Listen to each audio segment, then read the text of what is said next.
मेरुपृष्ठ श्रीचक्र बघतो. मेरुपृष्ठ म्हणजे जे डोंगरासारखा असं वर चढत आलेलं आहे, बिल्डिंग सारखं दिसतं बघा. त्या मेरुपृष्ठांमध्ये सध्या आपल्या घरातल्या श्रीचक्रांपैकी 80% लोकांचे श्रीचक्र खंडित आहेत. कसे आता आणले असतील किंवा घरी गेल्यावर बघा, त्या श्रीचक्राच्या वर बोट टेकवून बघा, टोचल्यासारखं वाटत नाही काही यंत्रांवर. का? कारण की एकतर ते श्रीयंत्राचा बिंदू चप्पट झाला किंवा तिरपावून गेलाय. पूजन करता करता असं जर उलट श्रीचक्र पडलं आपल्या हातून तर टोक चक्क होतं, म्हणजे श्रीचक्र खंडित होतं. आणि कुठलीही मूर्ती, शिवलिंग, टाक किंवा यंत्र खंडित स्वरूपात जर पूजन केलं तर विपरीत परिणाम देतात आपल्याला. म्हणून त्यासाठी या टोकाचा कुठलाही उपद्व्यास करत असताना जर हे यंत्र सतत असे खंडित होत असले तर यंत्र तरी किती बदलवायचे हा प्रश्न येतो. म्हणून त्यासाठी सर्वांना सोपं असं एक छोटं श्रीचक्रराज यासाठीच दिलेलं आहे की पुढे असा उपद्व्यास तुमचा कुणाचा होऊ नये. मग आता म्हणाल आमच्या घरी आहे, याचं काय करावं? मग घरी गेल्यानंतर जर इथे आणलं असेल तर पंचोपचार पूजन करून विसर्जन मंत्र म्हणून त्यांच्यावर अक्षदा वाहून विसर्जन करा. घरी जर असेल तर घरी गेल्यानंतर व्यवस्थित देवघराच्या बाहेर ते खंडित श्रीचक्र काढा, त्यांना गंध, अक्षता, हळदी, कुंकू, फुलं वाहा, धूपदीप पोळा आणि दही भाताचा नैवेद्य दाखवायचा. आणि सत्यनारायण पोथीच्या शेवटी जो विसर्जनाचा मंत्र दिला आहे, यातू देवगणा सर्वे पूजा मादाय पार्थिवा इष्टकामार्थ सिद्ध्यर्थे पुनरागमनाय च, हा मंत्र म्हणून त्या यंत्रावर अक्षदा वाहा. आणि ते यंत्र आपल्या जवळचं एखादी खाडी, नदी किंवा तलाव असेल त्याच्या थोडे मध्ये जाऊन टाका. तुम्ही काठावर टाकलं, पाणी आटलं, कोणी जर काही कामासाठी त्या नदीवर जाईल त्याच्या पायाशी एखादं यंत्र लागलं तो स्वयंभू यंत्र म्हणून त्याच्या घरी पूजेला ठेवेल. म्हणून व्यवस्थितरित्या ते खोलगट भागामध्ये विसर्जन करा, जेणेकरून त्याचं प्रॉपरली विसर्जन होईल. ही गोष्ट लक्षात ठेवा. वेळ प्रसंगी जर आपल्या घरामध्ये ते कासव ठेवण्याच्या जागेवर सुद्धा जर ठेवायला जागा नसेल तर सरळ आपल्या देवघराच्या वरती असलेले सर्व आपले आसनं, फुलवाती, तुपाचा डबा, नित्यसेवा काय काय वरती ठेवलेलं असतं ते सर्व स्वच्छ करा आणि त्याच्यावर सरळ आसन घेऊन श्रीचक्रराज ठेवू शकतात, काही हरकत नाही. मोठमोठ्या देवस्थानाच्या मस्तकावर श्रीचक्रराज धारण केले येता देवांनी, म्हणून त्या पद्धतीने पूजन तुम्ही करू शकता. म्हणून असंच थोड्या थोड्या बाबतीतल्या गोष्टींचा खुलासा आपण करत राहू. हात सोडून सोबतच त्या किट मध्ये तुम्हाला एक कुबेर पोटली दिलेली आहे बघा. कुबेर पोटली म्हणजे काय करायचं आहे आपल्याला, तर आपल्या घराची जी तिजोरी असेल, आपल्या तिजोरीमध्ये ती कुबेर पोटली व्यवस्थित ठेवा. महत्वाचं काय, जर 80% लोकांचे श्रीचक्रराज खंडित आहे परंतु 20% लोकांचे चांगले असतील, मग आम्ही काय करायचं त्या 20% चांगल्या श्रीचक्रराजांचं?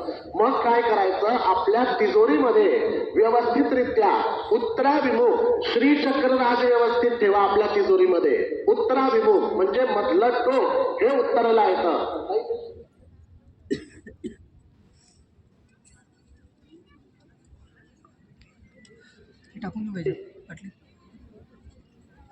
5 मिनिटं तुम्हाला टोक दाखवतो कसं बघायचं.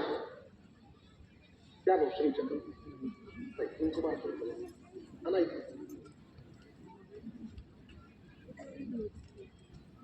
झूम करा इकडे यंत्राकडे, कॅमेरा झूम करा दादा. इथे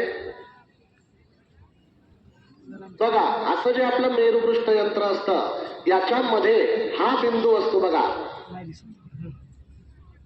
थोडा कॅमेरा झूम करत, एवढाच लास्ट झूम म्हटले तर साधारणतः त्या बिंदूच्या खाली एक त्रिकोण येतो, त्या त्रिकोणाचं टोक बरोबर उत्तरेला आलं पाहिजे अशा पद्धतीने ठेवायचं. सध्या जे आपल्याकडे आता लेटेस्ट तुम्ही काही महिन्यांपूर्वी घेतलं असेल त्याच्यावर नाव लिहिलंय असं, तो भाग उत्तरेला येईल अशा पद्धतीने ठेवायचा. महत्वाचं करून काय होतं, आपल्या प्रत्येकाच्या तिजोरीमध्ये लक्ष्मी मातेचं आगमन व्हायला त्रास कशामुळे होतो माहितीये? पैसा सोडून सर्व आपल्या तिजोरीत आहे.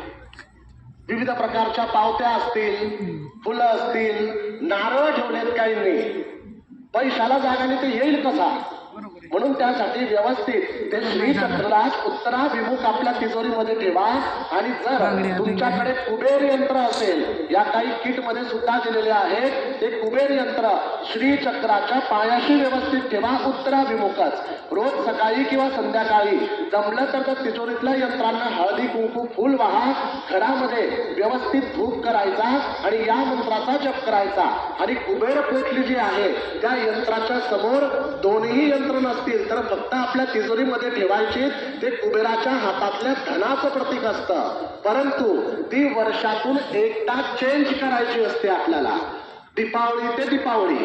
आता ही कुबेर कोटली जर तुम्ही ठेवली तर पुढच्या दीपावलीला ती कुबेर कोटली चेंज करायची असते. अशा पद्धतीने त्याचा वापर करू शकता. दुसरं, कमलगट्ट्याची माला दिलेली आहे. आपण हा जो मंत्र म्हणतो आहे श्री मात्रे नमः, किंवा जो कोणता लक्ष्मी प्राप्तीसाठी तुम्ही मंत्र म्हणत असाल त्याचा जप त्या माळेवर करायचा. आणि जप झाल्यानंतर त्या माळेची घडी करून व्यवस्थित श्रीचक्र राजावर ठेवायची, की जेणेकरून आपल्याला लक्ष्मी प्राप्तीचे चांगले योग येतात. दुसरं, त्यात काही कवड्यांचे ब्रेसलेट असतील, लॉकेट असतील, ते धारण करण्यासाठी आपण वापरू शकतो. असा साधारणतः त्यामधला उपयोग आपल्याला करता येतो. म्हणून यथाशक्ती यथामती आपल्याला सांगण्याचा प्रयत्न केला.